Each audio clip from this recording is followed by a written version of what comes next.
We turn now to the Philippines, where at least 53 people are dead after Tropical Storm Jangmi hit the island country.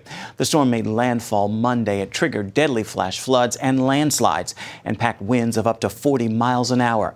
At least 13,000 people were forced to leave their homes. Just last month, Super Typhoon Hagapit killed 18 people and caused more than $100 million in damage. And last year, Super Typhoon Haiyan left more than 7,000 people dead and wiped out entire villages. Now, to learn how you can help people in the Philippines recover after natural disasters like this one, log on to cbn.com/disaster relief.